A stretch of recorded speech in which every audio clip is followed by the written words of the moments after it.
chegarmos ao que hoje somos, muitos fatos aconteceram, né?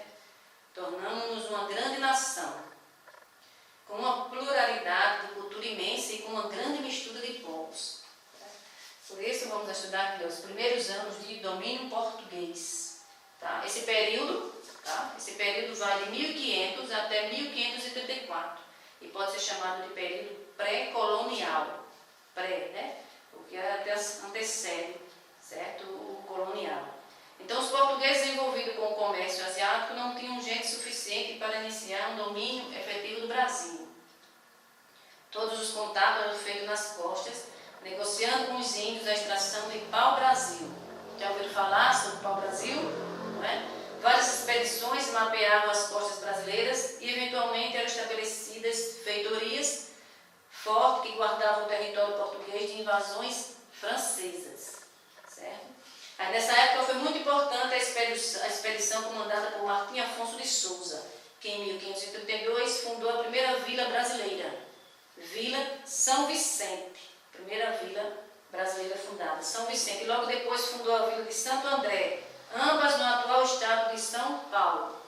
Tá? E esse português trouxe para o Brasil as primeiras mudas de cana-de-açúcar, e seu cultivo desenvolveu-se em toda a faixa do litoral.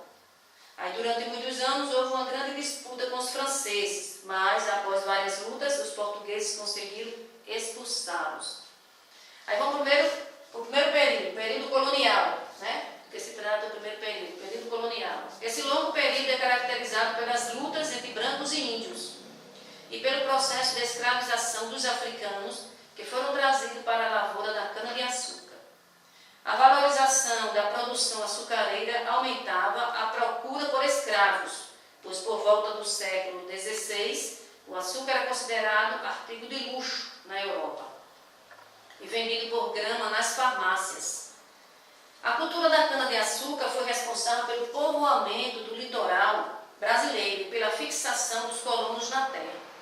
No período colonial, certo, muitas cidades foram fundadas, crescendo posteriormente graças à compra e à venda da produção local. Desses recursos, os principais foram a cana-de-açúcar, a criação de gado, o ouro e o café. Certo? Desses recursos, os principais, certo, da época foram a cana-de-açúcar, a criação de gado, o ouro e o café. Aí o período colonial foi o mais extenso da nossa história e foi nele que muitas revoltas aconteceram pela insatisfação, fruto do domínio português e de cobrança de impostos. Nesse período, o povo brasileiro foi miscigenando-se, ou seja, misturando as raças. Foi no Brasil, colônia, que se deu a mestiçagem brasileira. Certo? Passando aqui para o outro período, que é o período, período imperial, tá? Com a chegada de Dom João e a corte portuguesa em 1808, iniciaram-se várias mudanças políticas e administrativas no Brasil. Essas mudanças culminaram com a elevação do Brasil à condição de Reino Unido, ao de Portugal e Algarves. Nesse período, né, o período imperial, destacam-se as criações do Arquivo Militar, da Imprensa Régia, do Banco do Brasil, da Fábrica de Pólvora e do Jardim Botânico, e também as instalações das escolas médicas, do Museu e da Biblioteca Reais, da Academia Militar, da Academia de Belas Artes e etc. Tá? Nesse período também, continuando nesse período imperial, no período imperial, que foi um período relativamente curto, tá? Foi de 1822 a 1889. Fatos marcantes aconteceram em nossa monarquia nesse período. Regime de governo em que o poder exercido por reis e imperadores, tais como a independência do Brasil, que foi no ano de 1822, e a Lei Áurea, que livrou os escravos do cativeiro, que foi em 1888.